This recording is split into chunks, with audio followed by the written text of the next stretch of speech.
Oke, silakan dibuka, Mas.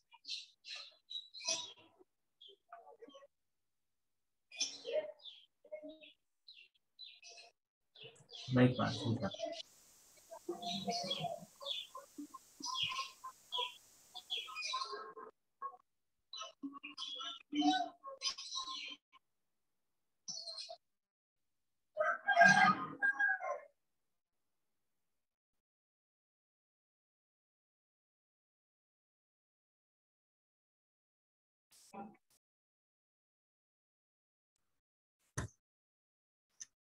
Baik, bismillahirrahmanirrahim. Assalamualaikum warahmatullahi wabarakatuh. Sebelumnya, perkenalkan, nama saya Muhammad Hasan selaku moderator. Saya akan memandu acara asistensi pada sore hari ini. Untuk acara yang pertama yaitu penyampaian materi dan pemaparan latihan soal atau mungkin nanti yang akan disampaikan oleh Bapak Simon Misja Putrazai, SEMACC. Kepada Bapak Simon, saya persilakan.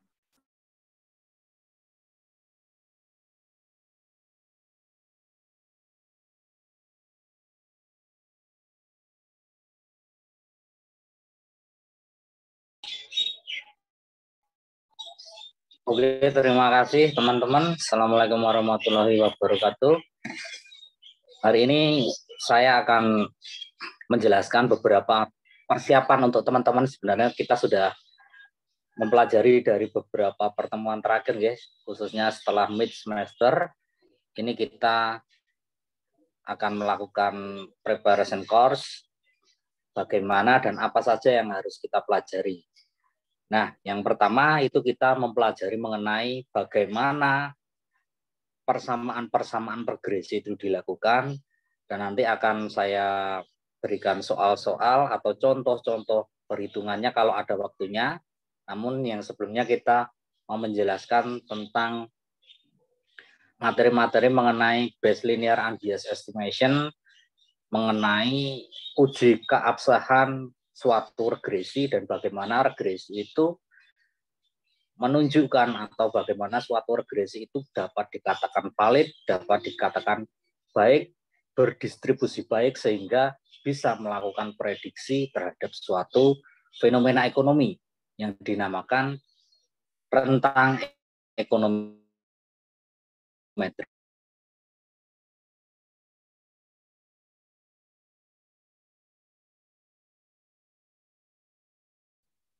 Share screen ini, nge-share Microsoft Word ya, yang sudah saya rangkum dari beberapa pertemuan atau yang sudah saya rangkum mengenai materi-materi yang harus atau akan kita pelajari pada hari ini. Mungkin ini tergolong singkat, tapi saya mengharapkan teman-teman untuk mengeksplor lebih dalam atau mencari arti-arti atau istilah-istilah ekonometrik, kemudian pemahaman-pemahaman mengenai ekonometrik secara keseluruhan. Oke, bisa kelihatan ya. Saya matikan voice-nya, biar saya matikan gambarnya biar sinyalnya tidak putus-putus ya, teman-teman.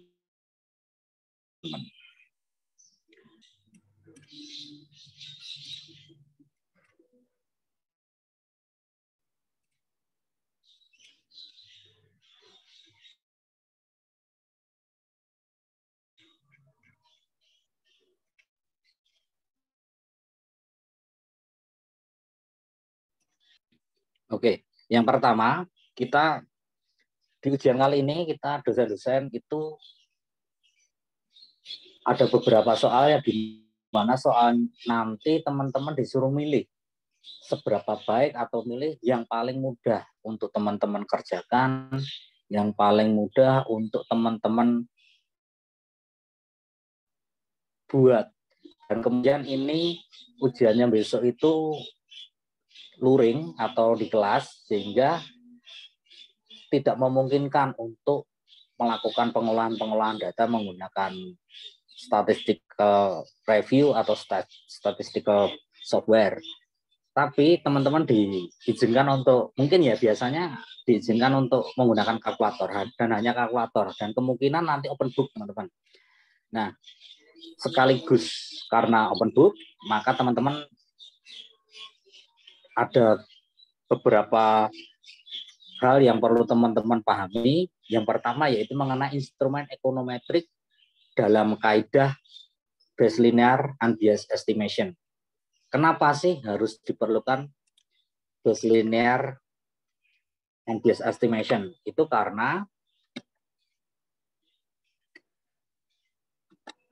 sebentar, keyboardnya belum connect.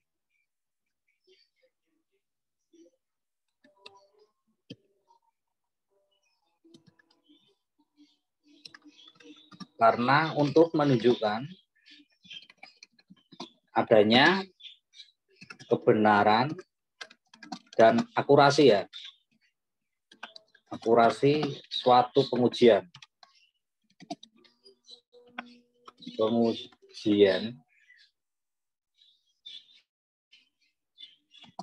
dari sebuah data ekonometri.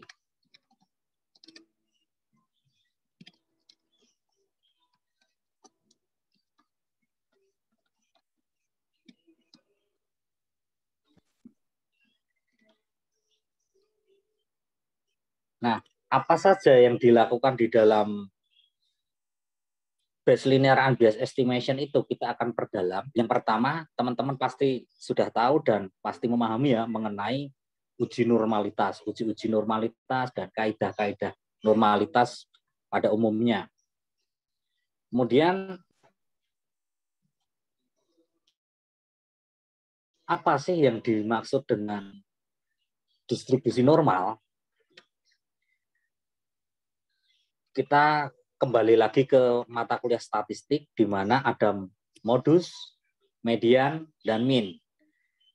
Kemudian jika rata-rata distribusi normal itu dikatakan secara singkat, yaitu mengenai suatu distribusi data di mana simpangan antara data, di mana distribusi atau frekuensi suatu data itu memiliki kecenderungan sama atau memiliki jarak yang relatif sama atau relatif dekat.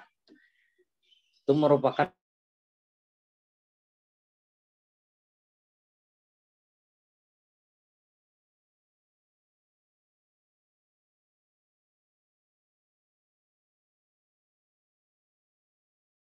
besar dari median. Jadi jika rata-rata lebih besar dari median dan median lebih besar dari modus, maka kurva distribusi frekuensi akan berbentuk seperti ini. Nah, ini teman-teman perlu dipahami.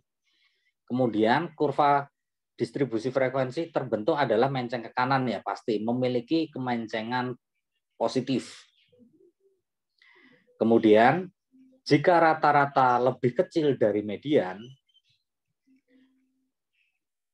dan median lebih kecil daripada modus, maka pada kurva distribusi frekuensi rata-rata akan ada di sebelah kiri. Ini.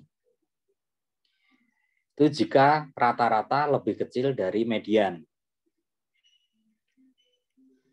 Maka rata-rata akan ada di sebelah kiri. Dan ini cenderung distribusi pastinya tidak normal. Kalau di sini juga pastinya bisa digambarkan bahwa tidak normal. Karena apa?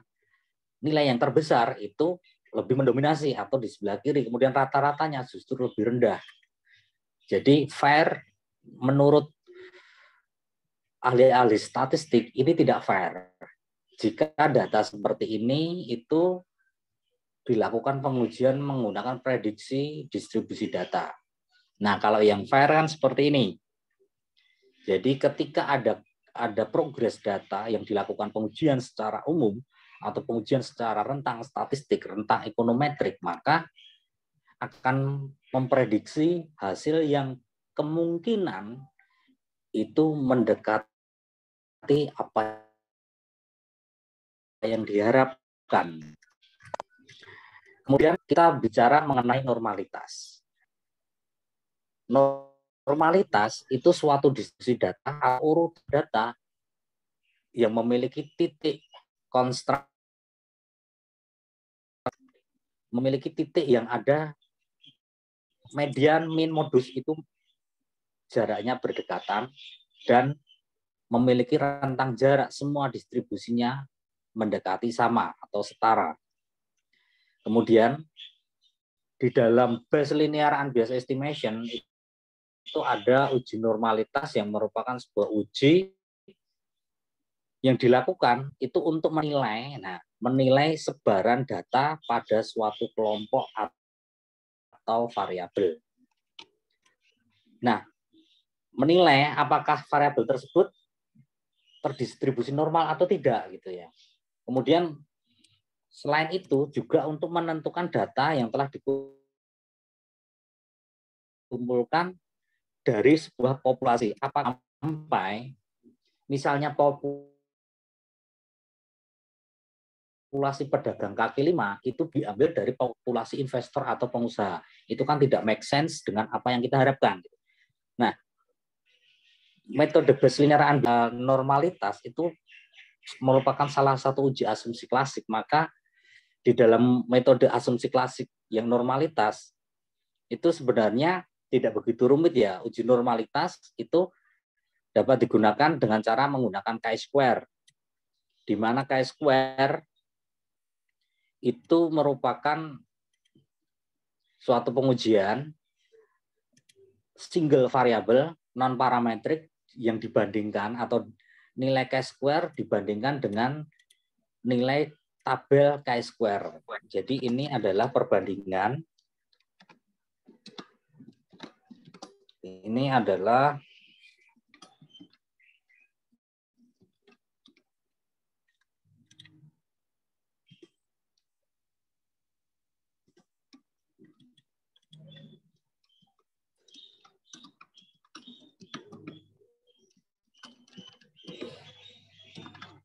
perbandingan nilai chi-square dengan tabel chi-square.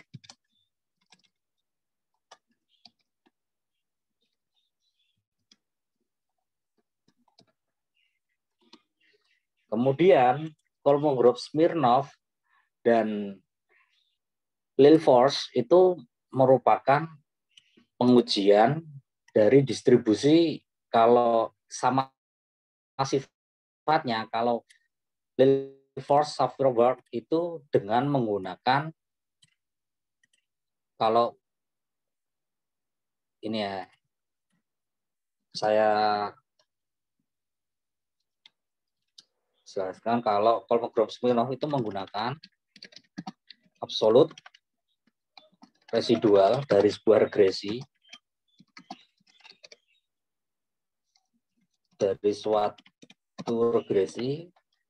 kemudian diuji dengan non parametrik.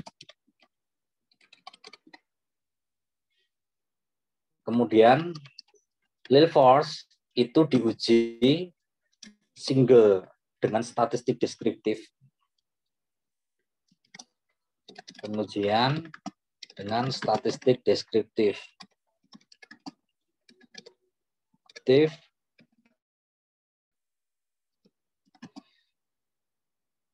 Single variable.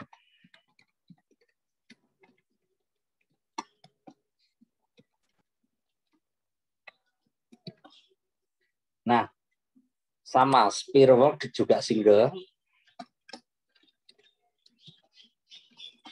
Artinya single itu atau tanpa melalui proses regresi. Kalau Jar-Guebera itu pakai rumus ya, rumus Jar-Guebera.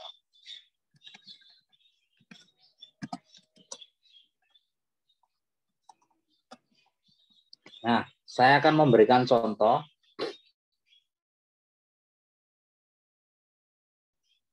permen A dan permen B. Jadi kalau single ini sama ya, Shapiro-Wilk ini sama Lilfors itu sama. Kalau Lilfors itu dilihat dari nilai korelasinya, kalau Shapiro Walk itu melihat dari nilai signifikasinya.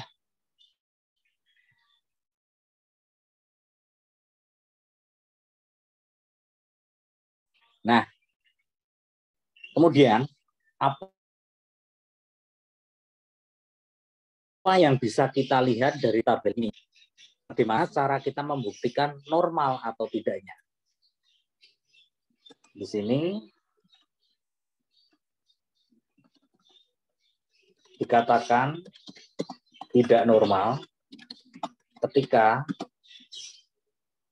nilai Kolmogorov-Smirnov dan Shapiro Walk signifikan.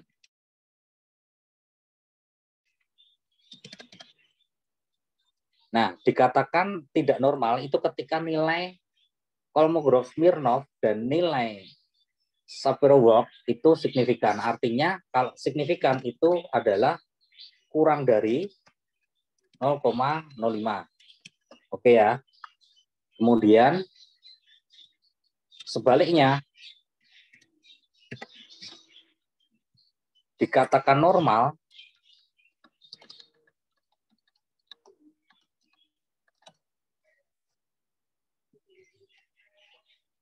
kalau nilai signifikasinya lebih dari 0,05. Di sini dikatakan bahwa permen A memiliki distribusi 0,06.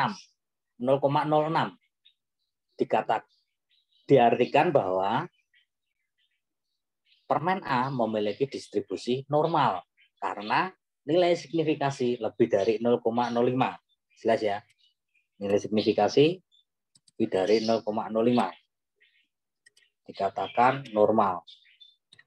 Sama halnya dengan permen B. Itu juga nilai signifikasi secara individu itu 0,68. Jadi lebih dari 5. Kemudian sekarang yang Kolmogorov-Smirnov untuk kebutuhan regresi. Untuk kebutuhan regresi nilai Kolmogorov-Smirnov itu tidak signifikan atau lebih dari 0,05. Artinya dia atau datanya dikatakan berdistribusi normal. Oke, itu untuk distribusi normal. Kemudian sekarang kita berbicara mengenai kemiringan-kemiringan data, bentuk-bentuk kemiringan data. Pengertian kurtosis atau keruncingan. Nah, ini ada gambar teman-teman. Leptokurtosis itu merupakan suatu data yang memiliki kecenderungan modus yang tinggi, ya kan? Memiliki modus yang tinggi dan berpusat pada rentang yang sempit, masih terdapat beberapa rentang yang ada di luar. Jadi kemungkinan data ada di sini dan di sini itu pasti ada. Namun lebih dominan. Kemudian mesokurtik. Mesokurtik ini merupakan rentang dari garis tengah ini, garis minnya. Kalau kita melihatnya, kalau kita asumsikan bahwa gambar ini yang paling ujung itu adalah pertemuan antara modus, min, dan median. Yang paling ujung ini, kita asumsikan seperti itu. Kalau kita asumsikan modus, median, dan minnya ada di sini, di tengah, kita asumsikan ada di tengah, maka data itu lebih cenderung kalau dibelah gini, setengah gini, lebih cenderung ke melonjak. Kalau yang misalnya ya, data rapot, yang tinggi ya tinggi sekali, kalau yang rendah, rendah sekali. Itu leptokurtik. Kemudian kalau mesokurtik, itu sedang. Kalau ini kita garis tengah, kita belah tengah gini, kemudian kita belah lagi secara horizontal dan secara vertikal, itu distribusi data atau letak data itu hampir mendekati sama antara atas, bawah, positif dan negatif. Itu hampir sama sehingga dikatakan mesokurtik atau rentang kiri dan kanan, atas dan bawah itu hampir sama. Kemudian Ada yang ketiga yaitu platikurtik atau curam, di mana rentang positif dan rentang negatif itu sama, namun rentang vertikal atau rentang atas dan rentang bawah itu lebih kecil, sehingga distribusinya banyak tetapi nilainya kecil. Misalnya nilai raport itu ada yang 5, 6, kemudian 1, 2, 1, 2, 1, 2, kemudian yang ada satu nilai 10, misalnya gini, teman-teman ada satu nilainya 10, lainnya itu nilainya 5, 6, dan kebanyakan itu di bawah 5. Nah, yang 10 cuma satu. Nah, itu akan terjadi platikurtik atau hanya satu titik yang memuncaki suatu kedudukan data, namun lainnya ada di bawah atau kurang dari min. Nah,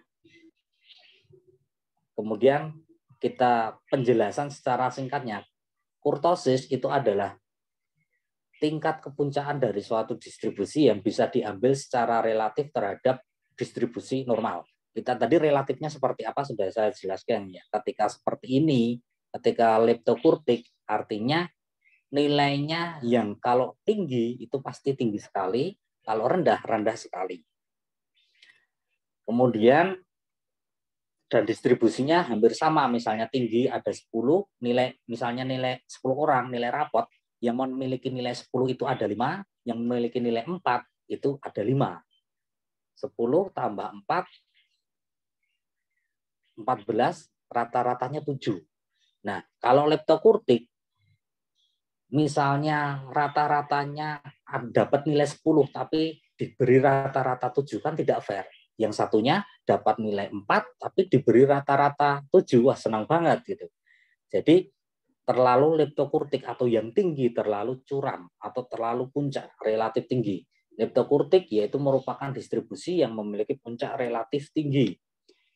Kemudian platikurtik itu merupakan distribusi yang memiliki puncak yang hampir mendatar. Platikurtik yang paling bawah.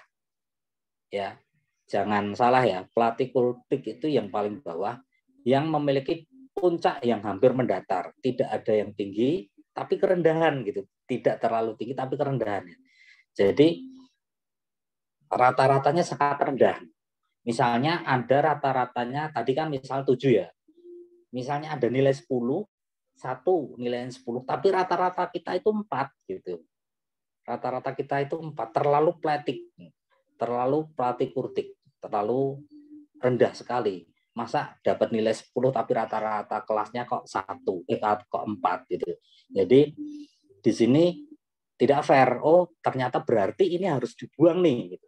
Ada juga yang seperti itu.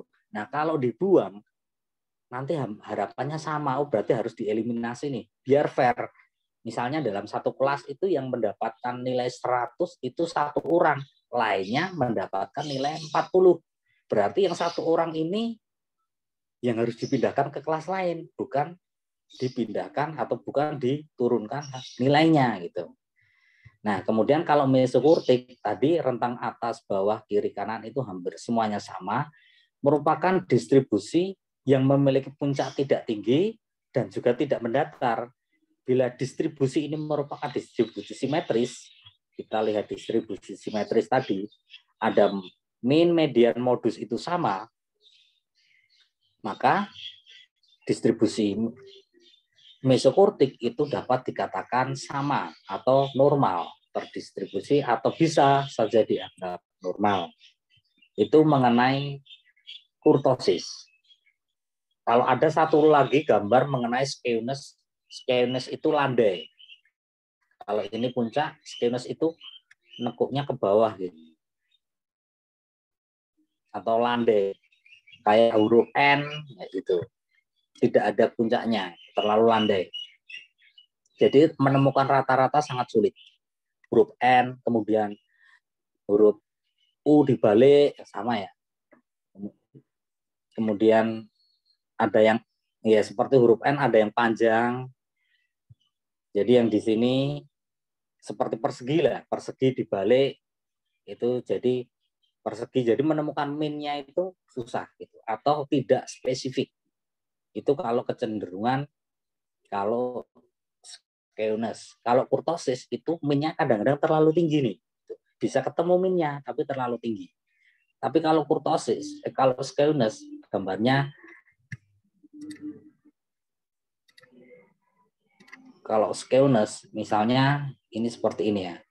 Nah, distribusinya seperti ini.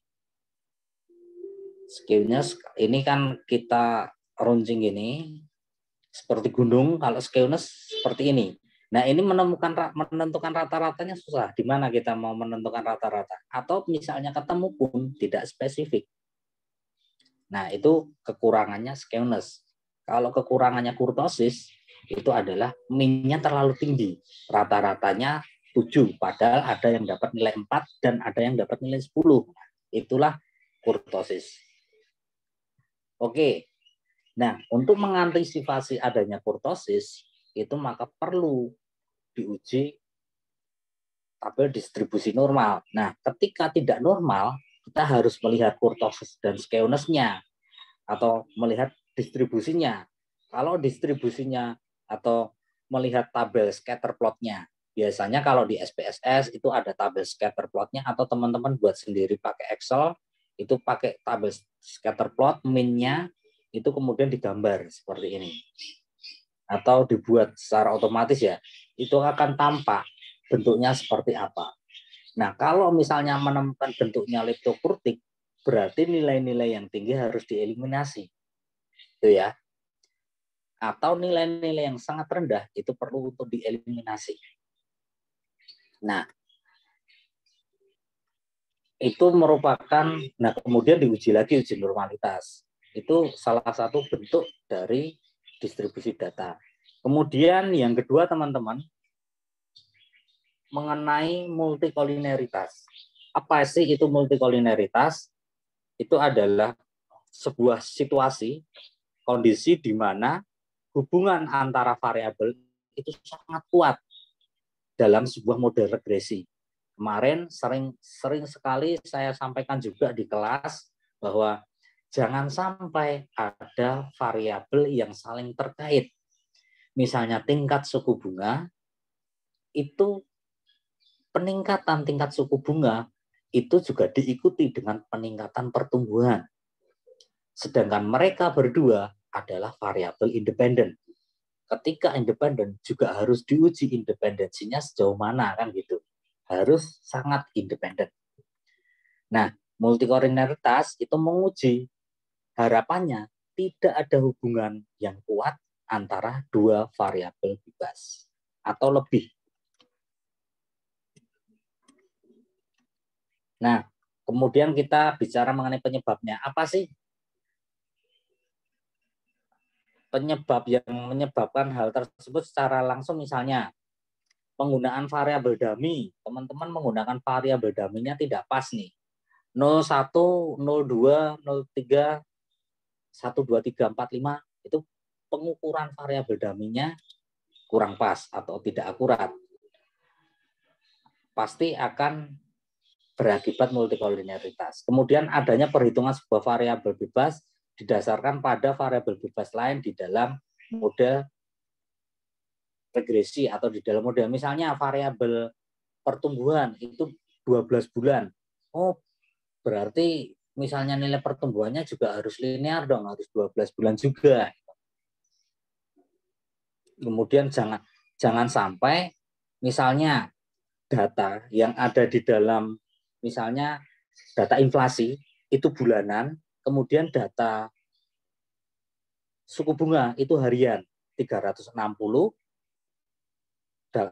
data tingkat suku bunganya, namun data inflasinya cuma 12.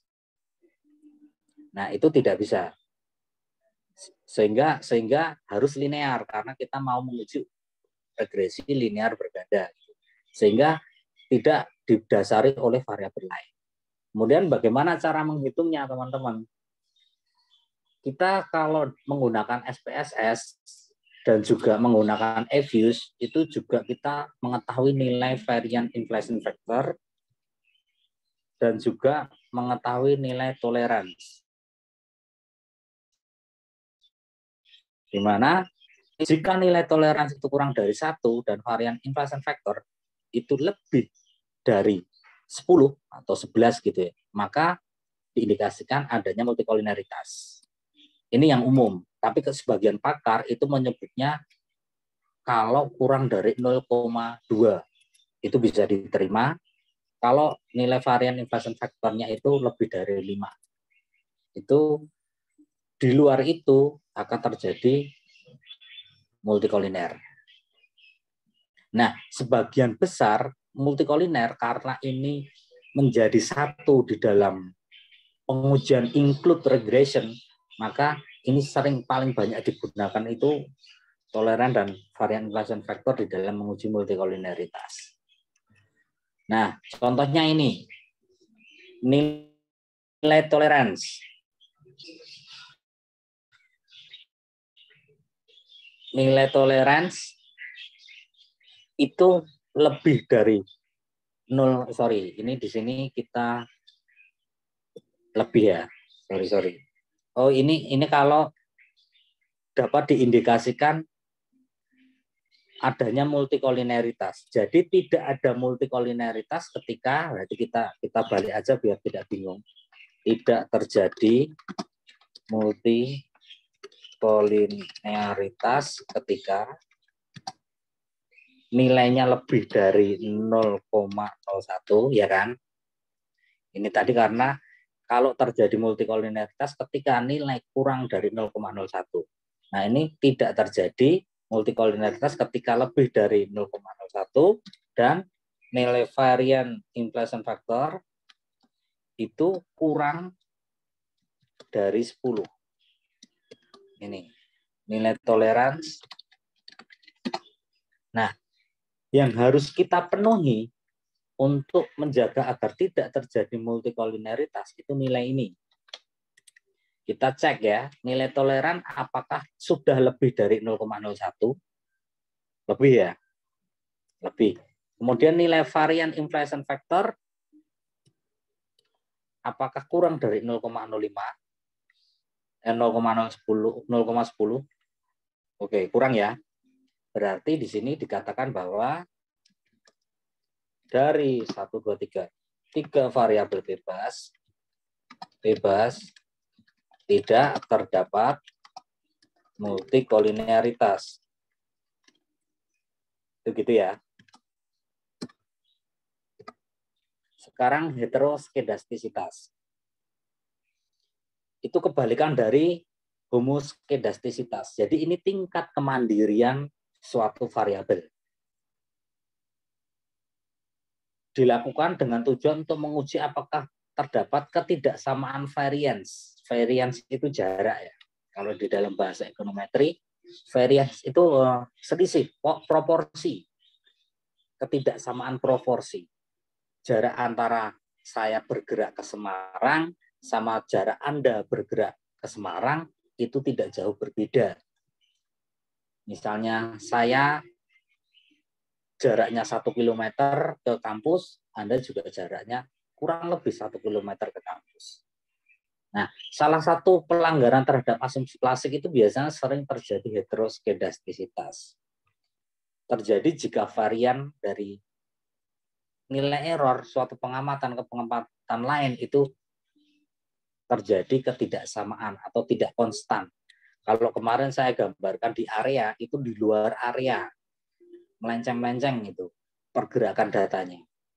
Ada beberapa pengujian, ini sama dengan uji regresi, nanti akan kita uji. Nah, ini uji pak. Uji pak itu semua data A, B, C atau X1, X2, X3 itu dilenkan semua ya, dilenkan semua.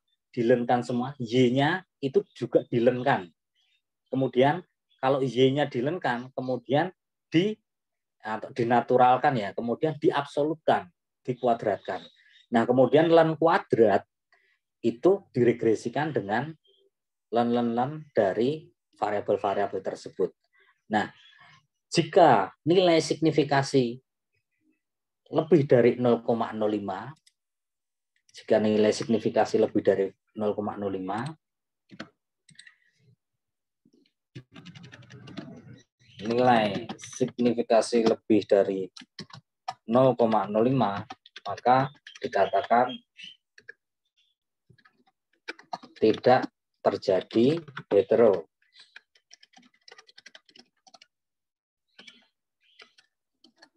Ini ya.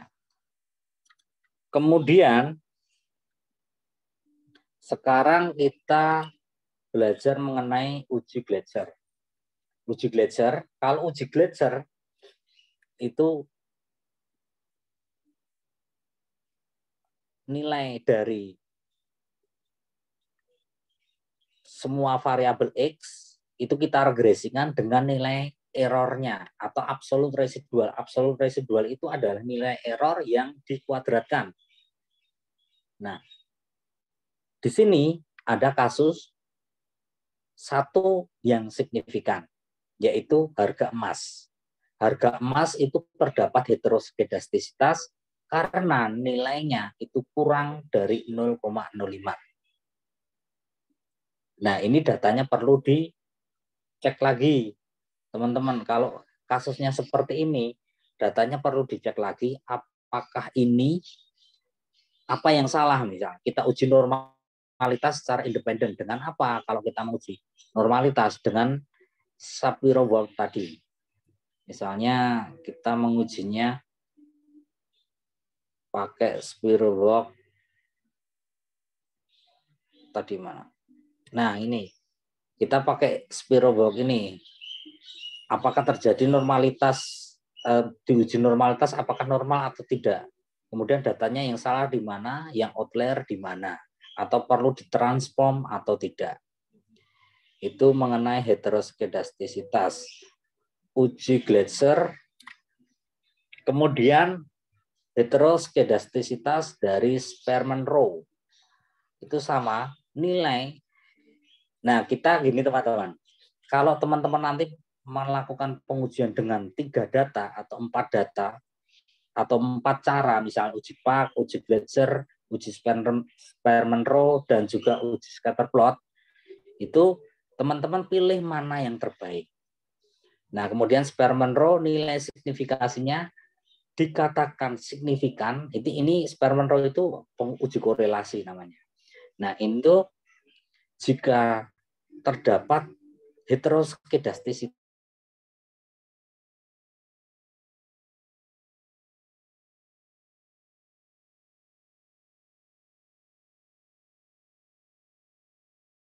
itu signifikasinya tidak hetero, kemudian kepuasan juga tidak hetero, reputasi juga tidak hetero. 3 ini.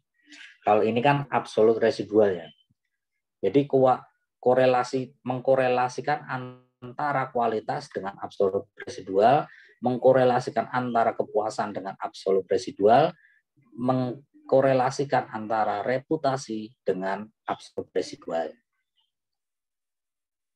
Nanti caranya akan saya tunjukkan. Kemudian autokorelasi, ini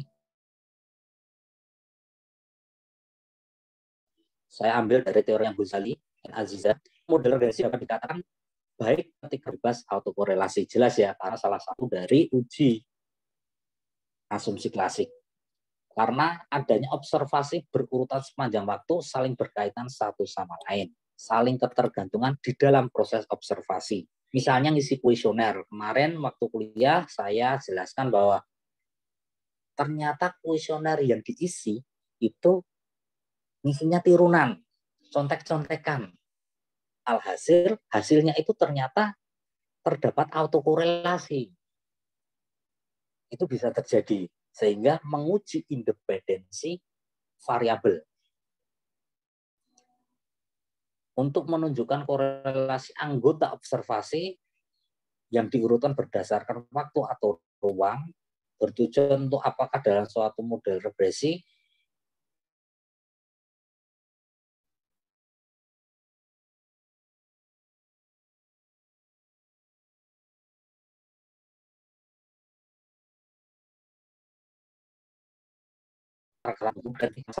dalam ini. Misalnya kuesioner, teman-teman jawab kuesioner, pertanyaan pertama A jawabannya. Pertanyaan kedua, Anda A, teman-teman Anda juga ikut A. Kemudian pertanyaan berikutnya, pertanyaan nomor 3, Anda jawab A, teman-teman Anda juga ikut jawab A. Nah, ini aneh gitu loh. Kasus yang sama karena mengenai persepsi, mengenai kondisi ekonomi sendiri-sendiri, kondisi penghasilan sendiri-sendiri, kondisi semangat kerja, produktivitas harian, penghasilan bulanan juga beda-beda, tapi kok jawabannya sama. Nah, berarti itu pengganggu nih. Ada beberapa deret, misalnya 10 pertanyaan berturut-turut kok sama semua. Nah, ini kalau di dalam statistik itu adalah pengganggu. Karena ada kecenderungan autokorelasi. Nah, kemudian mengujinya dengan apa? Yang favorit itu menggunakan uji Durbin-Watson. Karena apa? Durbin-Watson itu merupakan kriteria. Makanya tadi kan dinilai sampelnya atau dilihat dari tabel Durbin-Watson. Tabel Durbin-Watson itu ada samplingnya. Kalau misalnya samplingnya 60, berarti N-K-nya atau DF-nya berapa? Misalnya 59 atau 58 dan nilainya berapa? 2,69 misalnya seperti itu. Nah, untuk mendeteksi autokorelasi ada 2. Kalau one shot itu sekali uji, nanti tidak diuji lagi, itu menggunakan run test. Run test ini menggunakan non parametrik, yang diujikan apa? Yaitu nilai absolut residual diuji dengan non parametrik. Nah, ini run test. Kemudian kalau Durbin-Watson kriterianya nilai DU dan DL berdasarkan pada sampel penelitian. Nah, kalau ini Durbin-Watson artinya terdapat autokorelasi positif kalau nilai Durbin-Watson-nya kurang dari 2. Tapi kalau nilai Durbin-Watson-nya antara 2, min 2 sampai 2, itu tidak ada autokorelasi. Kalau nilai Durbin-Watson-nya itu di atas 2, terjadi autokorelasi negatif. Beberapa cara untuk menanggulangi masalah ini, yaitu mengubah model regresi dalam bentuk beda umum. Beda umum itu misalnya distrak, dikurangi satu variabel, dikurangi satu sampel atau dikurangi sampelnya. Terus memasukkan variabel like dari variabel terikat menjadi salah satu variabel bebas, sehingga data observasi berkurang menjadi 1. Misalnya data X itu jumlahnya 10, data Y itu jumlahnya juga 10. Nah, data X itu kita kurangi 1. Data Y itu kita kurangi 1. Jadi 9. Coba dicek dulu. Bisa enggak? Kalau bisa berarti aman. Kalau tidak bisa, berarti harus melakukan transform. Itu solusinya. Kemudian kita langsung ke contoh ya.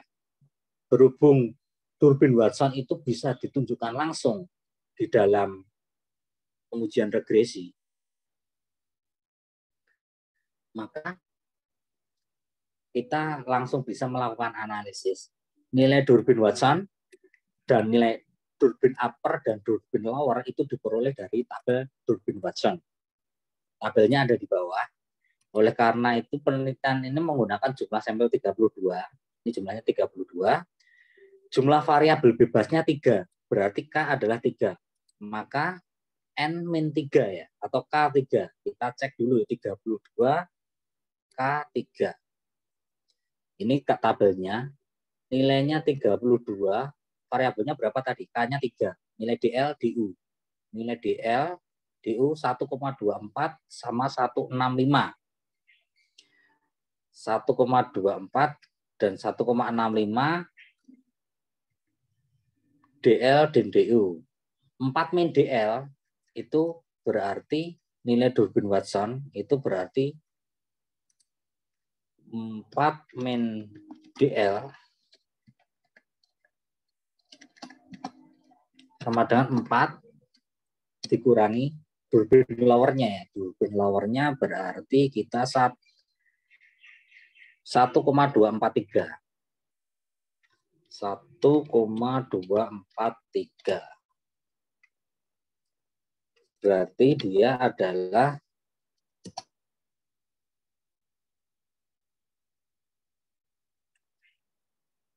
2 ya. 2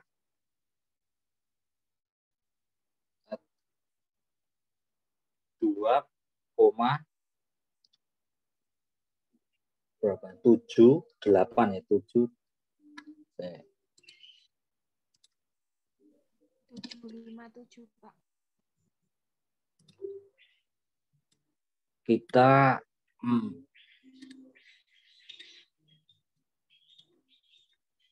2, 4, 3 ya. 2,757. 757. Oke. Nah,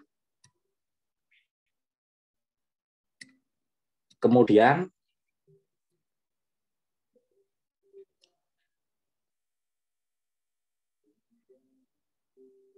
yang kedua itu misalnya gini. DU, nilai DU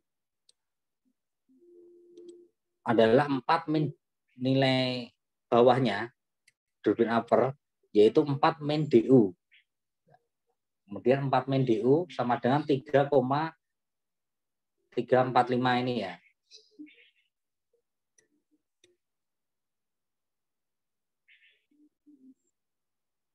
Satu koma dua. Bener ya? Nilai 4 min DU-nya, di upper-nya 4 kurangi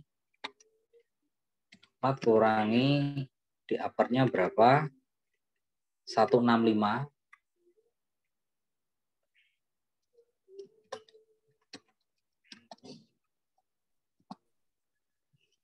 4 kurangi 1,65 itu sama dengan 3 ya. Sorry. 4 min DU.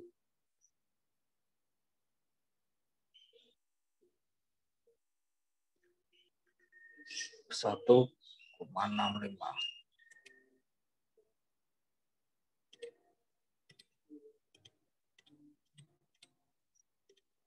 (2,35 ya. 2,35.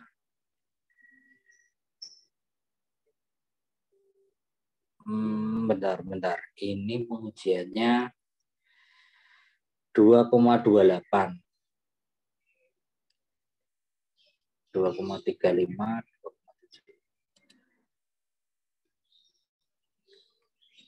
Hasil ini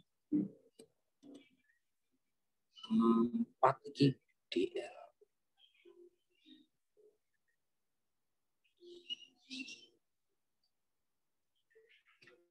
Ini DU. Hasil ini 4 min. Bentar. Ini 4 dikurangi 3, bentar ya, 3,405. 0,65. 0,65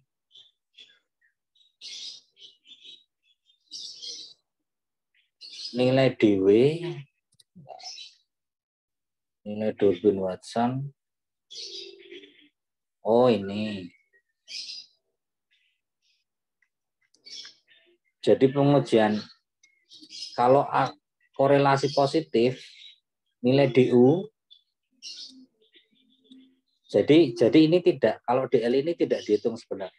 Nilai DL ini sebenarnya tidak dihitung karena yang baku adalah nilai ini ya. Sekarang nilai DU-nya berapa? Kita tentukan dulu nilai DU.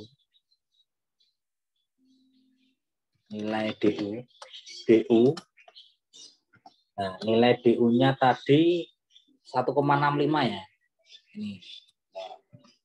Jadi yang sebenarnya yang baku perhitungannya ini. Nilai DU DU sama dengan 1,65. Kita cek ya, DU-nya 1,65 ya. Benar. Kemudian, nah kita melihatnya dari sini saja. Harus kurang dari nilai D. Biasanya dari sini, 2,28. 2,28. Nah, 2,283. Kemudian, kita lihat lagi dari sini, 4 min DU. 4 min DU tadi adalah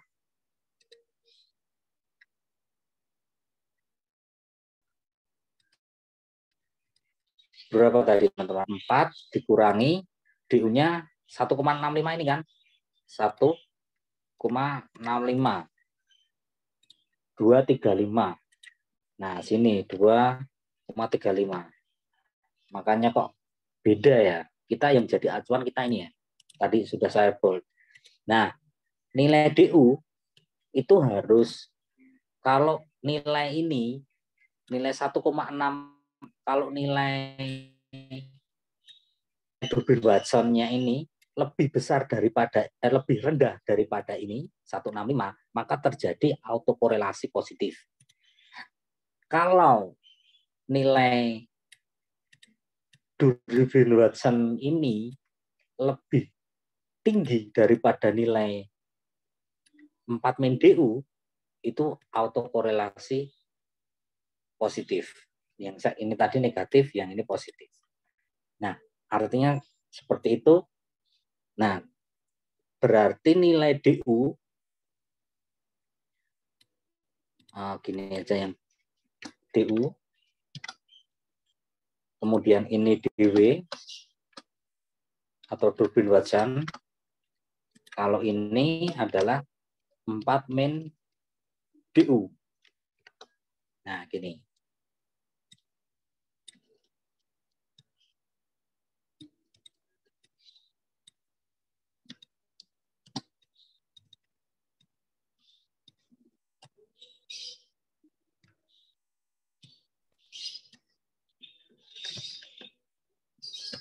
Nah, kalau sudah memberikan atau menunjukkan formula seperti ini, berarti tidak terjadi autokorelasi, baik autokorelasi negatif atau kecenderungan lebih rendah daripada upper, kemudian atau kecenderungan rendah daripada turbin upper, dan juga kecenderungan lebih tinggi daripada 4 min DU. Nah, ada posisi di tengah-tengah. Ini merupakan pengujian Durbin Watson. Jadi kalau nilainya terdapat hasil seperti ini, sehingga tidak terjadi autokorelasi. Tabelnya. Kemudian ini tadi mengenai autokorelasi. Kemudian sekarang kita bicara mengenai ragam interpretasi suatu regresi. Nah, ini jadi gini teman-teman, ini ada pertanyaan. Model ekonometrik dari persamaan regresi di atas adalah, kita coba ngitung ya.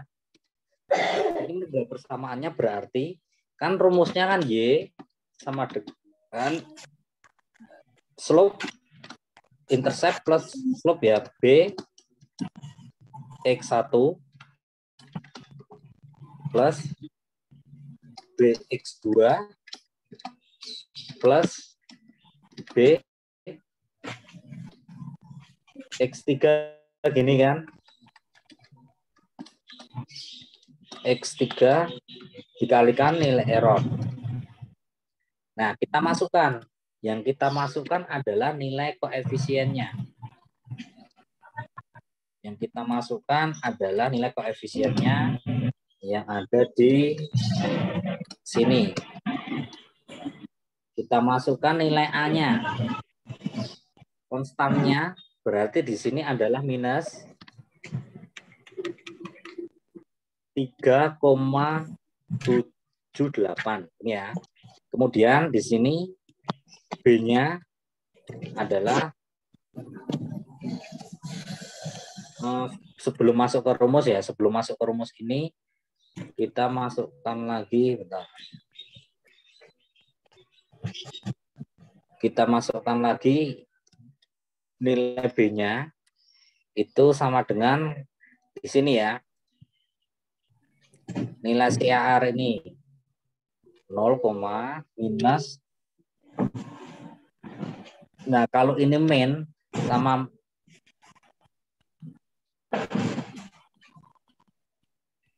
di sini, kalau ini negatif, berarti ini negatif kan teman-teman?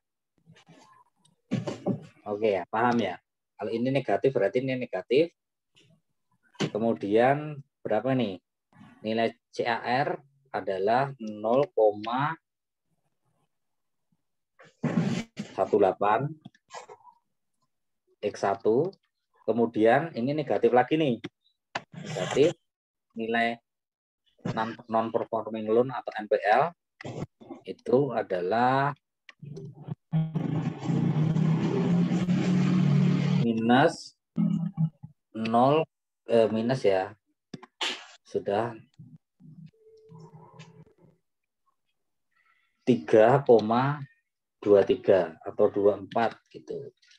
Kita akumulasikan. Kemudian yang di sini adalah karena positif, tetap positif 91. 0,91. Nah, ini adalah rentang ekonometriknya. Nah, atau model ekonometrik ini pengujiannya, tapi biasanya di sebelum ini itu ada kita rumuskan dulu sini. Kita masukkan dulu ke ini kan variabel dependennya kan ROE. Berarti di sini adalah return on equity ROE. Nilai A, B-nya ini CAR. Kemudian di sini X2-nya kita NPL. Kemudian LDR, loan deposit ratio. LDR. Nah, di sini. Jadi biasanya 3 ini sih. Kalau model ekonometrik itu kan dari perjalanannya dari sini, kemudian menuju sini, kemudian sampai ke sini. Kemudian mana yang berpengaruh, mana yang tidak. Di sini regresi teman-teman tahu kan? Kalau regresi kita lihat dari tabel T. Kalau tabel T ini dibandingkan dengan nilai tabel T yang ada di statistik atau yang di tabel kita cari. Kemudian nilai signifikasi ini adalah menguji nilai signifikasinya seberapa jauh atau seberapa baik. Ini bisa kita lihat. Misalnya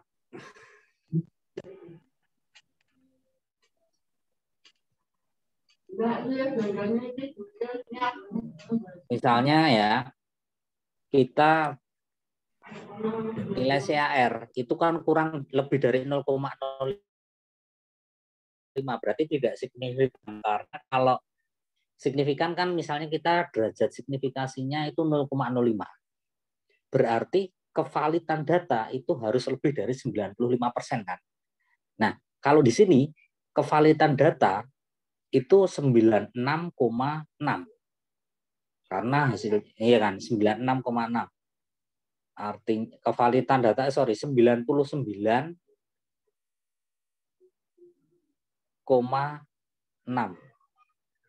Kita harus lebih dari 95%. 99,5% harus lebih dari itu.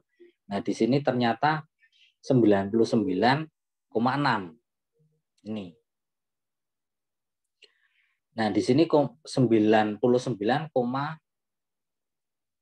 hampir 100% ya ini. Nah, di sini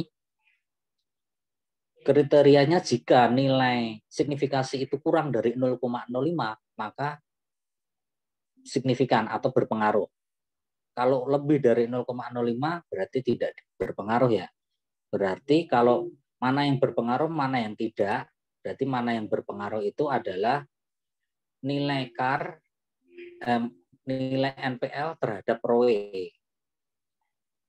Nilai non-performing loan, ini pinjaman ya. Pinjaman kalau di perbankan itu seberapa baik orang itu bayar hutang di bank itu, ini istilah perbankan. Seberapa baik orang mengembalikan cicilan, membayar cicilannya. Non-performing loan terhadap berpengaruh terhadap gitu ya, berpengaruh terhadap return on equity. Nah, kita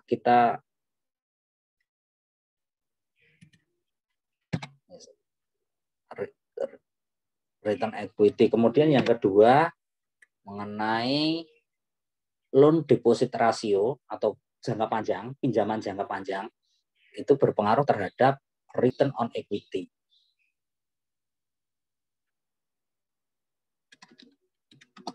Deposit ratio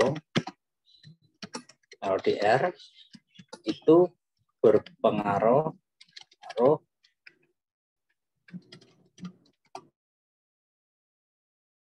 terhadap return on equity.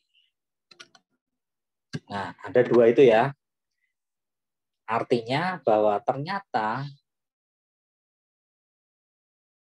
pinjaman orang bank ketika dia itu tidak mengembalikan atau ketika masyarakat itu minat masyarakat untuk mengembalikan hutang di bank itu kurang atas pinjaman-pinjaman mereka, maka akan mempengaruhi pengembalian aset atau pengembalian modal mereka, ekuitas. Nah, ini dan ini. Nah, kalau besok teman-teman diminta untuk menjelaskan, ya dijelaskan sebisa teman-teman. Artinya apa? Misalnya ini, loan deposit ratio itu kan tingkat pengembalian jangka panjang atau kemungkinan masyarakat membayar, performa mereka dalam membayar deposit atau melakukan deposit jangka panjang, itu ketika semakin banyak, maka aset perusahaan atau modal kerja perusahaan itu juga semakin tinggi misalnya, itu kan berpengaruh. Nah, kemudian mana yang tidak? Mana yang tidak, itu berarti kredit aset rasio, nilai CAR terhadap ROE. CAR terhadap ROE. Nah, kemudian yang pertama itu, ini jawaban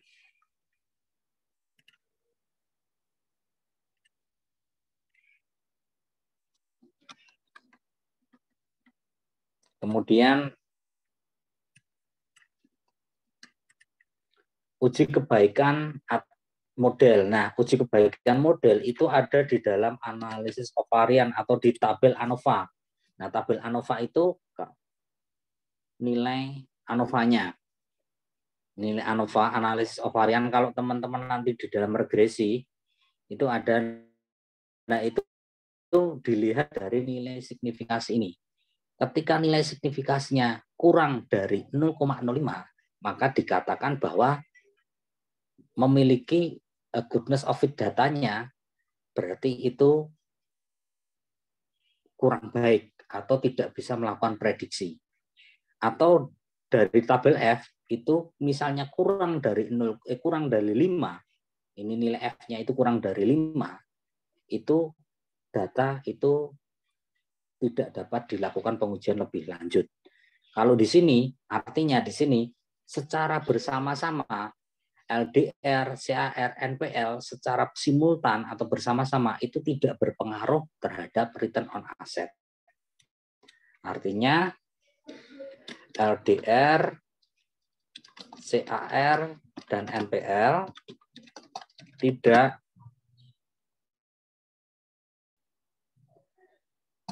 berpengaruh secara simultan tidak berpengaruh terhadap ROE. Itu. Kemudian yang kedua, mengenai koefisien determinasi. Dan nilai koefisien determinasi ini, teman-teman, itu biasanya dijadi satu sama kalau teman-teman mau menguji Durbin-Watson. Itu gambarnya ada di atas. Itu kita ambil contohkan nilai Durbin-Watson. Tadi dapat nggak Durbin-Watson ya? Nah, ini nilai Durbin-Watson ini. Nilai Durbin-Watson, kemudian adjust R-square. Nah, itu misalnya di sini. Biasanya kalau ini dilakukan regresi 1, regresi 2, ini kan regresi 1, regresi 2, regresi 3 ya. Nah, kalau regresi 1, kalau regresi 3, ini yang C, 1, 2, 3, ini regresi 3, itu dia berarti di sini ya, yang C ini, yang C. Yang C ini regresi 3. Nah, ini berarti 80,2. Artinya apa yang adjusted R-square 78,1. Artinya bahwa sebanyak 78,1% nilai Y itu dipengaruhi oleh X1, X2, X3. Kalau misalnya itu 78,1%, berarti kalau di sini, kalau diartikan berarti, misalnya ya, kalau andai saja tadi ini ya, andai saja tadi nilainya, bentar,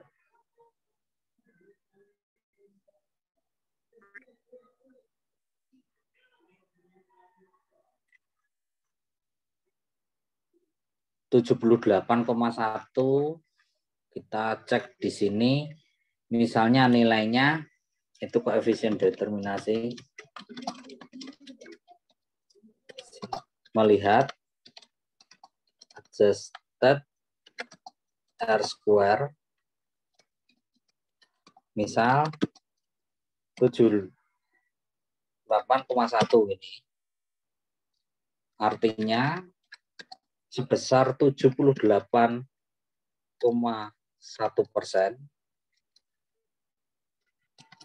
itu atau 0, tadi berapa? 0,781, artinya 12% variabel nilai ROE dipengaruhi oleh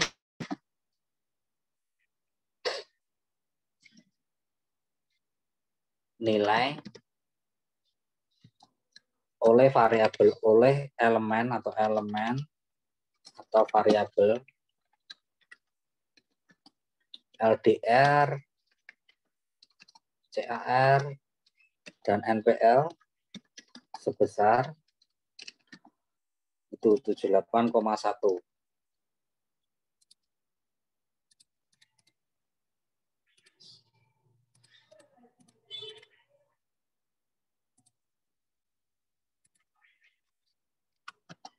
Kemudian sebesar 21 ya. Berapa? 21 ya, benar. 21, berapa ya? 9 ya. Benar enggak ini? 21,9% dipengaruhi oleh variabel lain. Entah itu pinjaman, entah itu tingkat suku bunga, entah itu apa, tapi di luar penelitian ini. Jadi muatan data untuk mempengaruhi return on asset itu ternyata dari ketiga variabel independen itu memiliki dampak atau memiliki kontribusi sebesar 78%, berarti termasuk besar ya. ROE atau return on asset atau tingkat pengembalian ekuitas, tingkat pengembalian modal perusahaan itu dipengaruhi oleh pinjaman jangka pendek, pinjaman jangka panjang, tingkat pengembalian utang masyarakat. Ternyata dipengaruhi 3 itu. Yang 21% dipengaruhi oleh lain, mungkin produktivitas atau mungkin tabungan masyarakat seperti itu, atau safety atau safe ratio. Nah, itu mungkin bisa terjadi seperti itu. Nah, interpretasinya seperti itu. Itu untuk koefisien determinasi. Oke, kita satu lagi ya teman-teman. Saya akan coba untuk melakukan pengujian. Pengujian menggunakan Excel. Dan menggunakan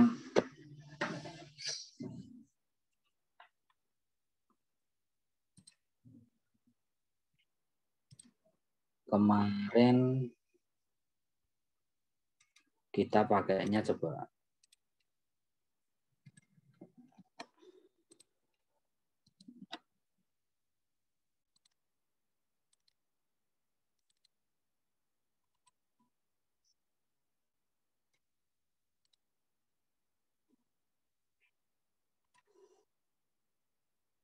Dan saya bukakan SPSS.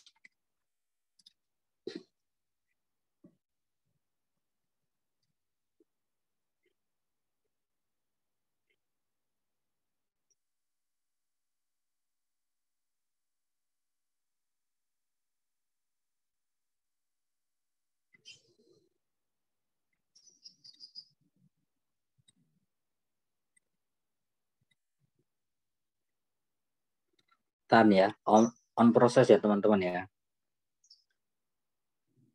On proses. Oke. Kita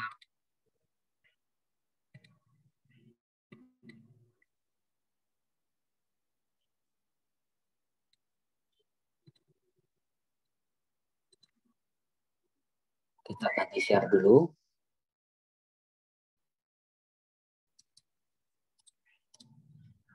Untuk SPSS ya. Kita masukkan variabelnya coba.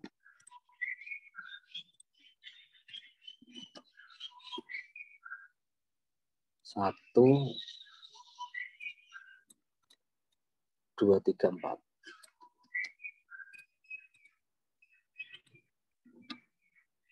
Nah, kita masukkan variabelnya. Yang pertama itu growth, pertumbuhan.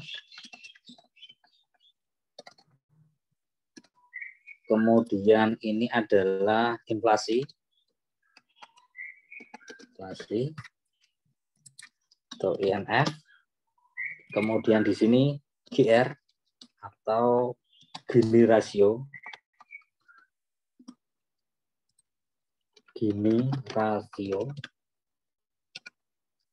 Kemudian di sini kita masukkan rate, tingkat suku bunga. Kemudian skill ya, karena 0,0, semua itu hasil perhitungan skala semua. Nah, growth, inflation, Gini ratio, dan rate. Kemudian kita uji regresikan. Analyze, kemudian regresi linear. Kita tadi apa? Pertumbuhan ya, dependennya. Inflasi, Gini ratio, suku bunga.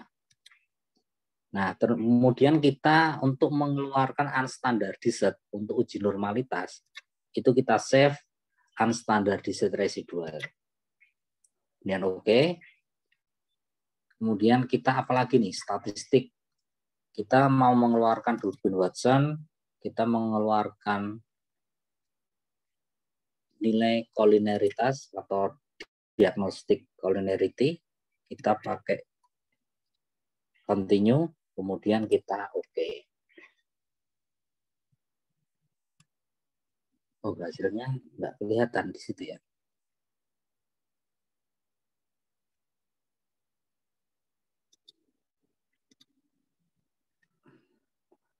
pindah halaman itu nggak kelihatan ya teman-teman.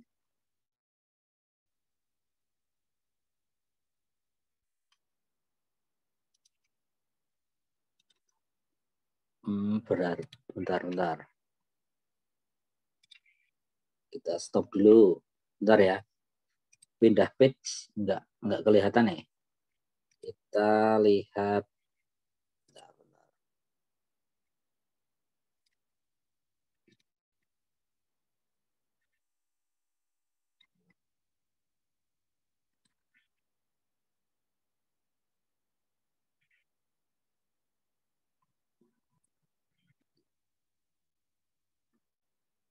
Ini kita lihat hasilnya tadi. Nah,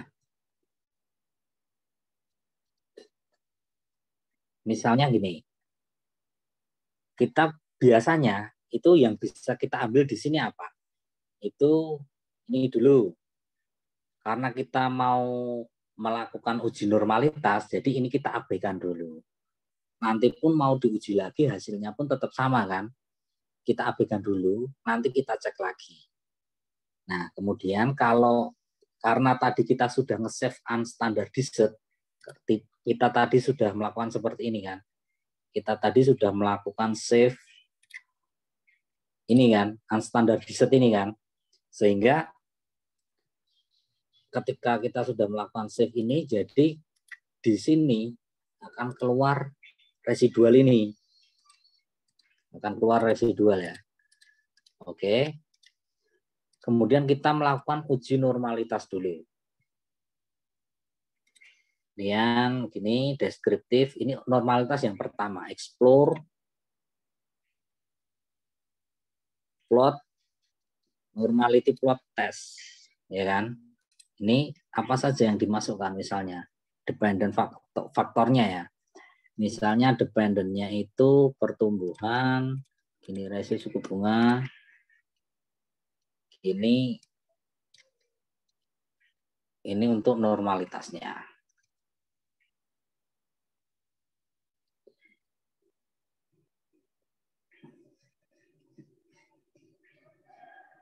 Nah, test of normality. Ini nilai normalitasnya. Nah, di sini contract when inflation itu karena ada beberapa yang independen atau ada beberapa data yang tidak valid atau tidak normal gitu. Nah, di sini kalau asumsi seperti ini berarti yang bisa kita asumsikan hanyalah tiga-tiganya bisa ya. Tiga-tiganya bisa. Ini lebih kecil atau berarti dia terdapat normalitas karena ini kan 25, 29 dan 43. Itu sangat kecil sekali. Berarti dia datanya ini tidak normal. Melihatnya seperti itu, data ini tidak normal. Karena kurang dari 0,05. Pastinya ya, karena kecil sekali ini adalah 0,0-nya 3 kali 0,00025, 0,00029, 0043. Nah, ini datanya jelas tidak normal. Itu kalau by data. Sekarang ini single variable. Sekarang kita melihat dari kebutuhan regresi. Nah, kebutuhan regresi kita mengujinya dari ini tadi. Atau gini, kita cek secara single dulu. Explore. Ini kita reset. Kita masukkan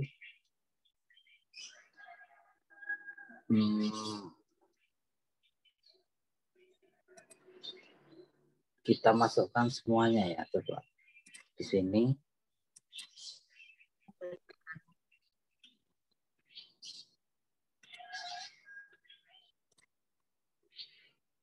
Unstandardized-nya kita masukkan di sini. Oh, tidak bisa karena test of normality-nya tidak bisa karena Ini untuk kebutuhan regresi. Kita masukkan untuk normalitasnya pakai non-parametrik. Tadi Spiro Walk, ini kita masuknya non-parametrik trace. Karena tidak normal, kita pakainya non-parametrik trace, kemudian pakai satu sampel Kolmogorov Smirnov, kita pakai kita pakai unstandardized residualnya ini. Oke ya, kita oke. Nah, kemudian ketemu. Ternyata teman-teman, ternyata kalau diregresikan untuk kebutuhan regresi, data tersebut terdistribusi normal, teman-teman. Karena apa? Nilainya itu lebih dari 0,05 sehingga tidak terdapat Kolmogorov Smirnov sehingga dikatakan data terdistribusi normal untuk kebutuhan regresi. Jadi Kolmogorov Smirnov ini kan nilai errornya yang dihitung kan. Ternyata tidak terdapat normalitas. Ternyata tidak terdapat penyimpangan data sehingga data dikatakan normal. Itu berarti memenuhi standar ya. Kita pakainya karena kebutuhan regresi, bukan single variable, maka kita menggunakan Kolmogorov Smirnov ini. Kemudian kita pakai yang tadi, hasil yang tadi di awal tadi, atau daripada kita nguji lagi aja. Untuk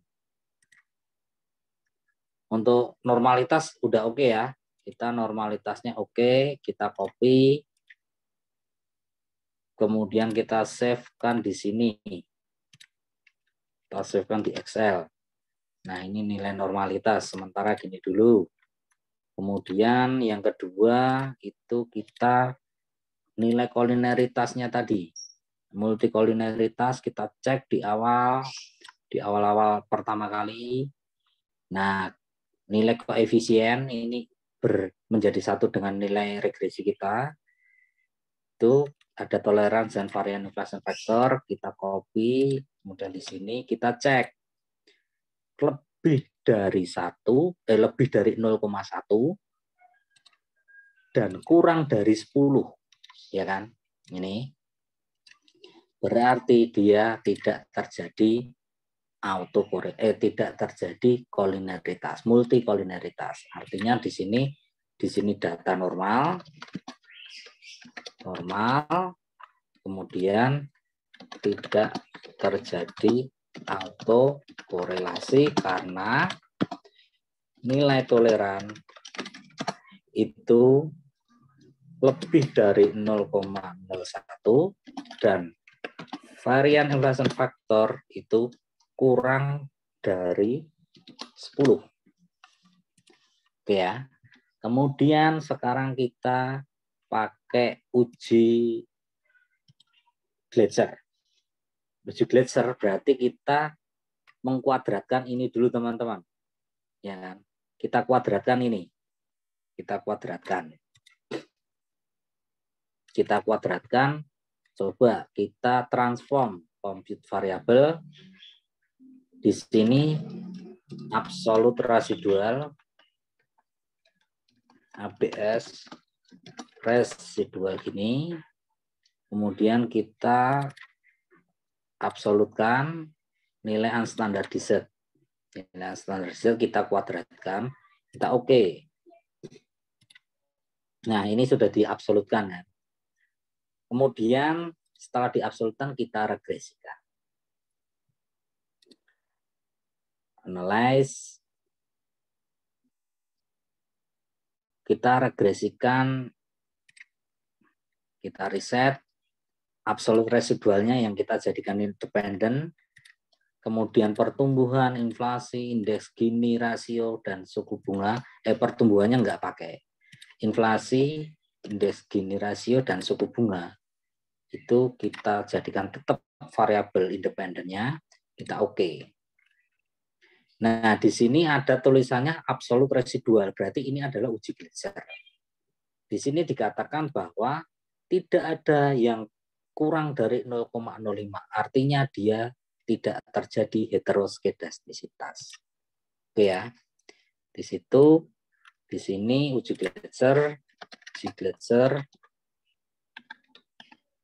Gletser. Di sini tidak terdapat heteroskedastisitas karena signifikasi lebih dari 0,05. Ini kemudian sekarang uji Shapirova. Uji Pak. Seperti yang kita ketahui teman-teman, uji Pak itu semua dilenkan. Variabel growth, inflation, Gini rasio, suku bunga itu kita lenkan. Oke ya. Kita lenkan.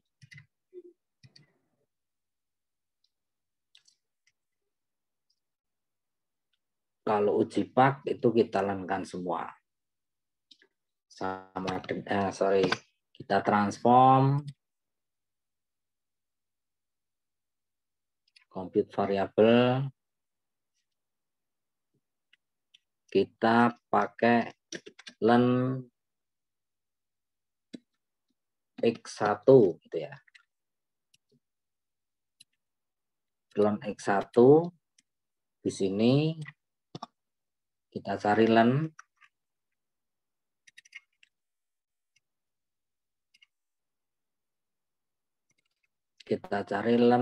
apa ini? Pertumbuhan.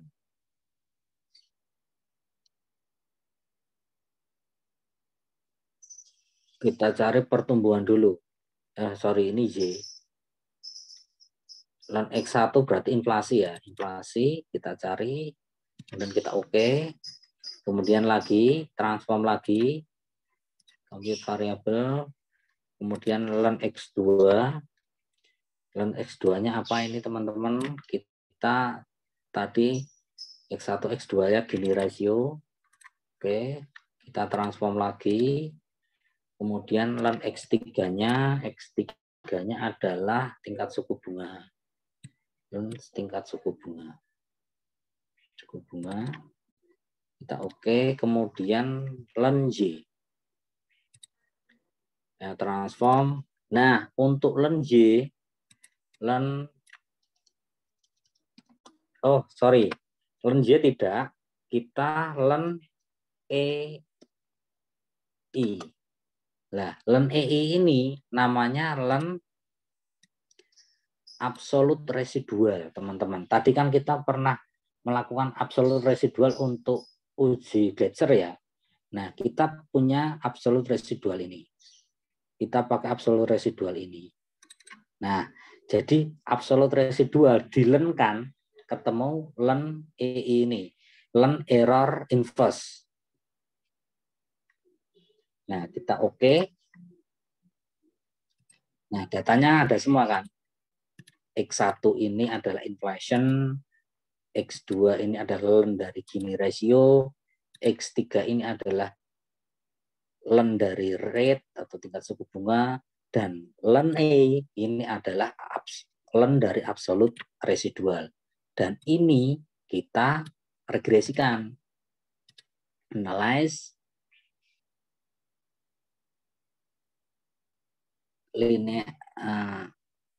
regression linear, kita reset dulu. Len X ini kita masukkan dependent, len E-nya kita masukkan dependent. Kita oke. Nah, ketemulah di sini. Di sini menunjukkan bahwa tidak terdapat heteroskedastisitas karena nilainya lebih dari 0,05.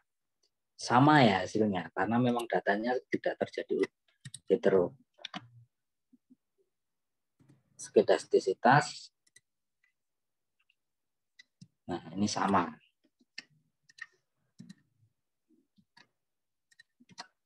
Sama. Kemudian uji Gletser sudah, uji Pak sudah, sekarang uji Sperman-Rowe. Uji Sperman-Rowe itu di sini, teman-teman. Kita tadi absolut residual ya. Kita tetap pakai analyze correlate bivariate. Ini Pearson correlation Spearman row. Nah, kita pakai Spearman row, variabelnya itu adalah pertumbuhan ini variabel X tidak dipakai, variabel Y tidak dipakai, yang dipakai adalah inflation Gini ratio suku bunga terhadap apa? Absolute residual. Kita oke. Ini Spearman row kita oke. Nah, ketemu di sini hasilnya nilai signifikasinya terhadap absolute residualnya lebih dari 0,05 sehingga tidak terjadi heteroskedastisitas. Di sini sama ya hasilnya, tidak terjadi heteroskedastisitas. Oke. Nah, kemudian kita buka lagi yang ini. Kemudian ada satu lagi contoh lain kalau besok itu ada dosen yang menampilkan hasil dari EFUS. Ini hasil dari EFUS. Hasil dari EFUS. Nah, kita perkecil lagi, coba ya kelihatan semua. Misalnya kita mau mencari formulanya ya, C itu adalah konstruk atau A-nya. X1, X2, X3. Nah, hitunglah formula ini nilai koefisiennya. Berarti kalau menghitung nilai formulanya atau ekonometrinya, metri dari model di atas adalah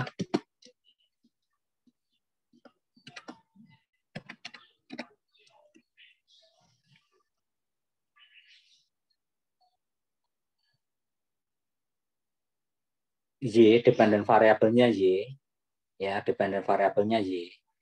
Kemudian ini nilai konstruknya A, nilai Y sama dengan A tadi ya, sama kayak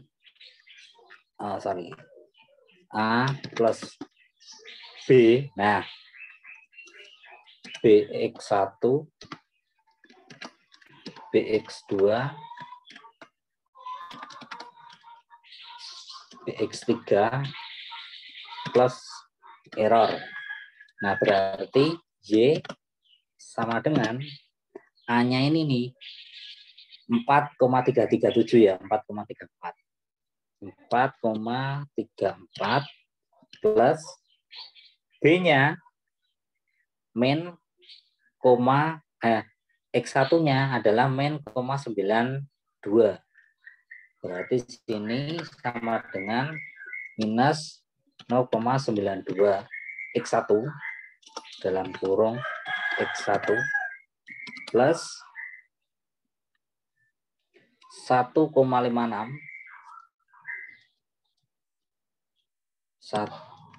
plus 1,56 X2 plus lagi berapa nih? Oh, minus ya, 0,33. Berarti minus 0,33. Ini adalah formula ekonometriknya. Atau di sini bisa juga dijelaskan bahwa kalau misalnya X-nya ini apa? Misalnya tadi ya, Y itu sama dengan pertumbuhan. Y itu sama dengan, kalau yang belajar hasil yang Excel tadi, misalnya ini pertumbuhan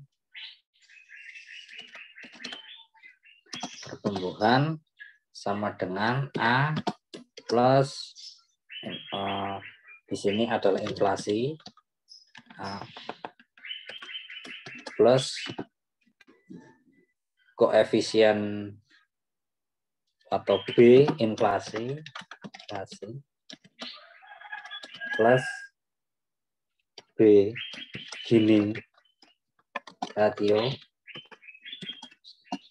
plus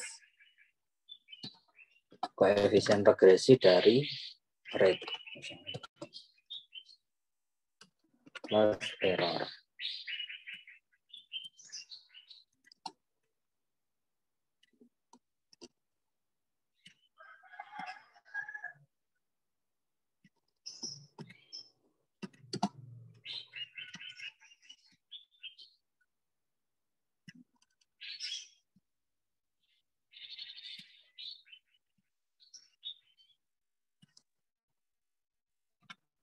Nah, misalnya ini. Kemudian nilai F-nya, nilai F itu nilai simultan itu sama dengan F probabilitas. Artinya berpengaruh atau tidak secara bersama-sama. Tadi analisis of varian tadi nilai F-nya itu kan ini 2,043 dengan signifikasi 0,00 berarti berpengaruh ya. Kalau berpengaruh itu signifikasinya kurang dari 0,05. Berarti ini kurang dari 0,05 artinya berpengaruh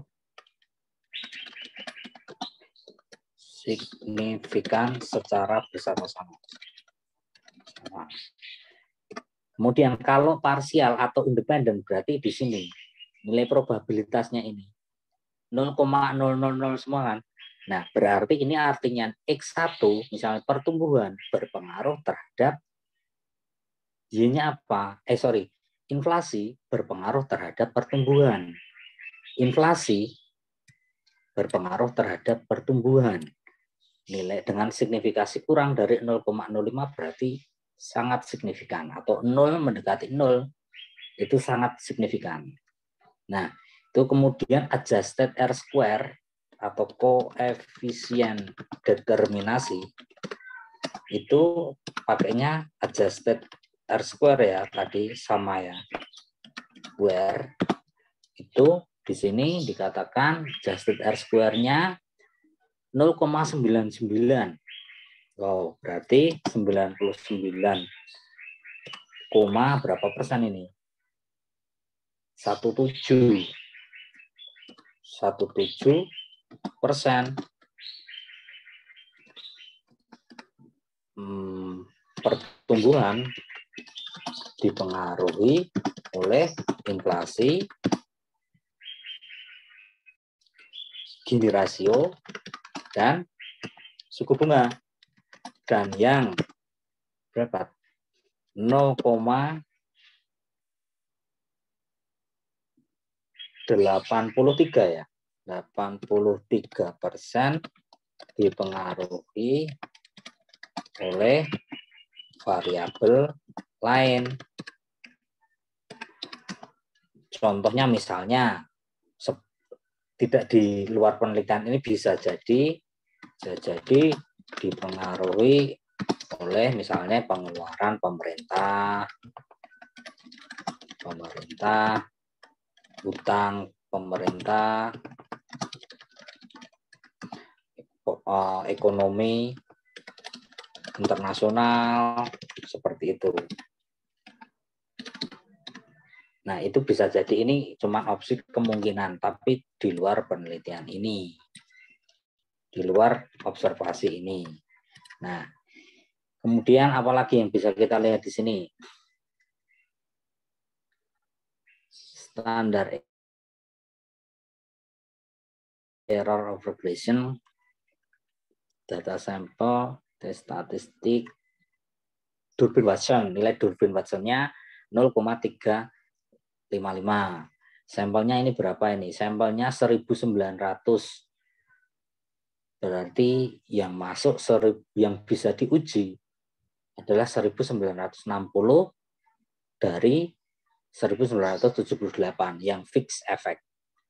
Nah, itu berarti kita cari Durbin Watson-nya dibandingkan.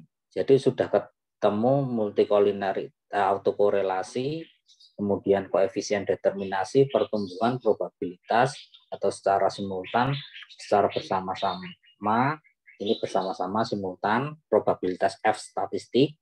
Kalau ini adalah T statistik. T statistik itu antar satu variabel dependen ke satu variabel independen ke dependen.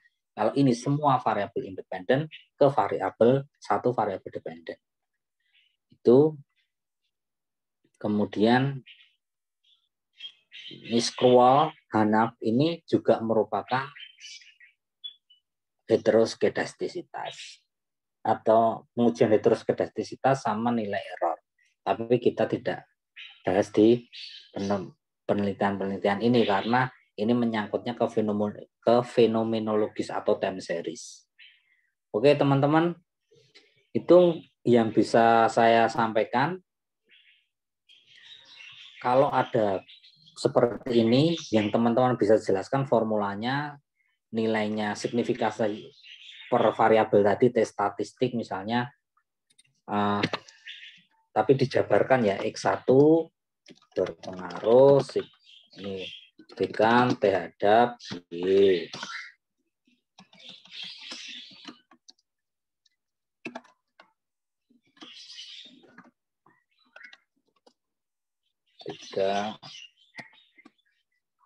Nah, itu kemudian simultannya, koefisien determinasinya, formulanya, itu semua ada di sini.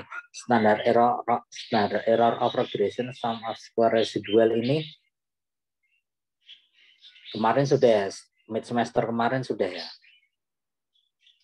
Ini jumlah dari standar error dan R square-nya. Nah, itu berarti kita sudah semua ya.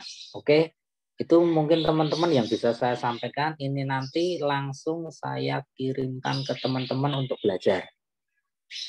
Oke ya. Jadi dari kita membahasnya seputar normalitas ini sama data Excel-nya ini. Data Excel-nya ini akan saya kirimkan ke teman-teman. Atau ada yang masih kurang, kalau rantes kita satu lagi ya biar rantes. Kita tadi sudah dapat residualnya ya. Residual ini untuk normalitas dan juga sekaligus untuk rantes. Rantes itu berarti analyze, scale, non-parametric test, rantes, run. Absolute residual unstandardized, kita pilih unstandardized residual, kita oke. Nah, asymptotic-nya itu 1, berarti kurang lebih dari 0,05. Berarti dia tidak terjadi autokorelasi. Ini pengganti Durbin Watson. Ya, ini rantesnya.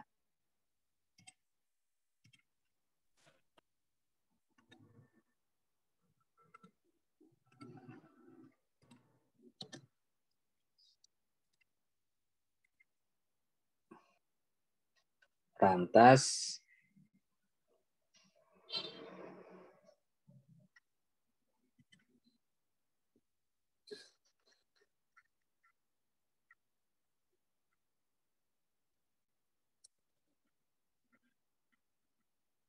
ya, kalau rantas di sini ya. Di pengganti Durbin Watson, tapi banyak dipakainya Durbin Watson. Tuh, ini teman-teman mungkin itu yang bisa saya sampaikan teman-teman. Dan saya kira sudah cukup ya. Ada pertanyaan yang lain? Ada pertanyaan di sini. Ya, mungkin dari teman-teman ada yang ingin tanyakan terkait materi atau persiapan ujian ke depan. Silakan.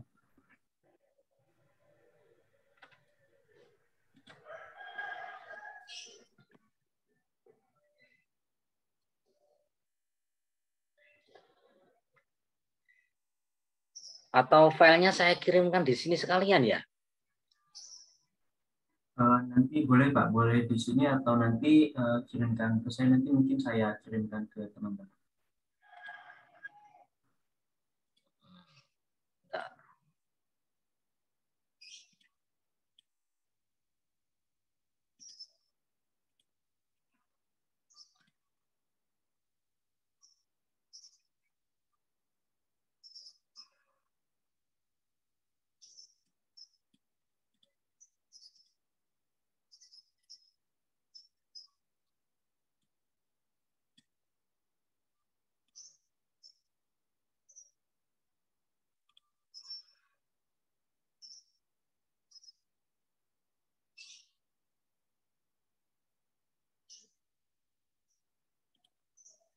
Oh, ini saya save dulu nih berarti.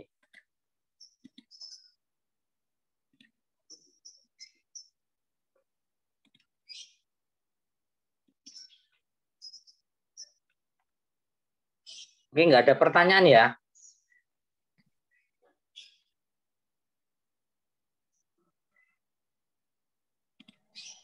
Izin bertanya, Pak.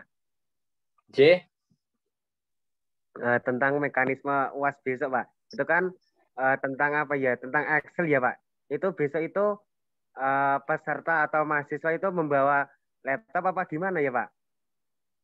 Kayaknya tidak sih. Hanya kalkulator saja. Kayaknya hanya kalkulator saja besok itu. Jadi besok itu alatnya kalkulator sama teman-teman open book. Nah, terus ini kan saya yang kita latihan ini kan saya upload di sini nih. Nah, itu bisa di print. Bisa dipakai sebagai acuan. Jadi besok kita mengerjakannya itu open book. Jadi kemungkinan kecil untuk mengolah data pakai statistik. Itu. Jadi nanti mungkin interpretasi atau mungkin kasus. Atau mungkin gambar-gambar atau menjelaskan mengenai fenomena-fenomena, menjelaskan mengenai kondisi-kondisi misalnya seperti apa yang dimaksud dengan hetero, multikoliner, dan kasusnya seperti apa, penyelesaiannya gimana, seperti itu. Atau mungkin gambar, atau misalnya tabel regresi, itu dikosongi, tetapi di dalam rumusnya atau di dalam formula ekonometriknya itu ada. Jadi teman-teman nanti ngisi mana letak-letaknya, mungkin seperti itu. Atau mungkin suruh menjelaskan kalau misalnya tidak signifikan itu artinya seperti apa gitu. Kalau tidak hetero itu artinya gimana gitu.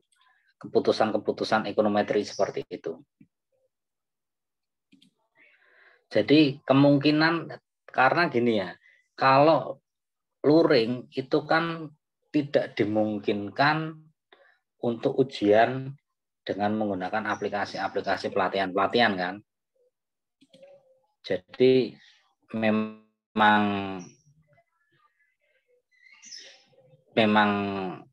tidak memungkinkan itu kecuali kalau di lab komputer. Apa ujiannya ada ujian lab komputer apa enggak? Enggak ada ya? Tidak ada, Pak.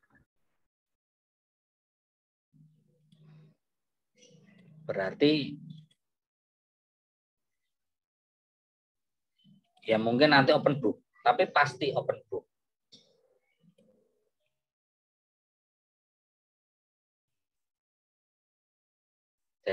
Jadi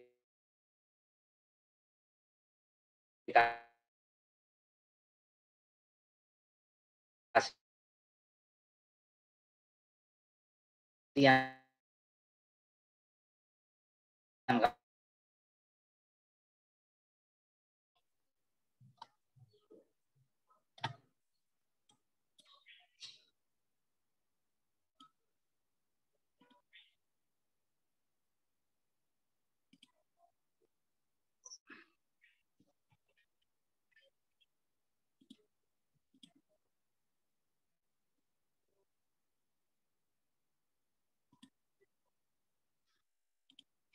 benar.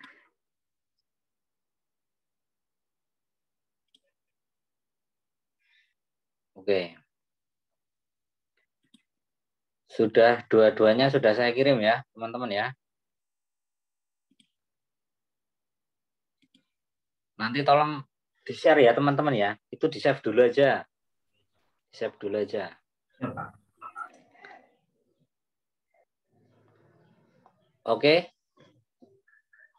Mungkin sekian dari saya. apabila ada kekurangan-kekurangan nanti silakan menghubungi panitia biar diforward ke saya. Jadi karena ini offline, luring, maka saya harapkan nanti waktu itu menyesuaikan. Jadi mungkin waktu 90 menit atau 100 menit. Artinya teman-teman cari yang mudah dulu. Yang paling mudah, misalnya seperti ini. Apa yang dimaksud dengan blue? Apa yang dimaksud dengan kurtosis? Apa yang dimaksud dengan hetero? Bagaimana heteroskedastisitas itu terjadi? Bagaimana autokorelasi terjadi? Misalnya, jika ada gambar regresi seperti ini, apa yang kemudian terjadi tolong jelaskan. Nah, seperti itu silakan dikerjakan terlebih dahulu. Gitu ya. Mungkin itu Mas Panitia, untuk waktu dan tempat saya kembalikan. Assalamualaikum warahmatullahi wabarakatuh. Waalaikumsalam warahmatullahi wabarakatuh. Baik, teman-teman, kita cukupkan untuk asistensi sore hari ini. Kami ucapkan terima kasih banyak kepada Pak Simon atas kesempatan dan pemaparan materinya. Semoga ujian besok bisa maksimal dan hasil yang sesuai diinginkan. Mari kita tutup kesempatan asistensi sore ini dengan bersama-sama. Alhamdulillah. Terima kasih teman-teman. Wabillahi taufiq wal hidayah. Wassalamualaikum warahmatullahi wabarakatuh. Untuk absensi ada di kolom chat ya teman-teman. Terima kasih.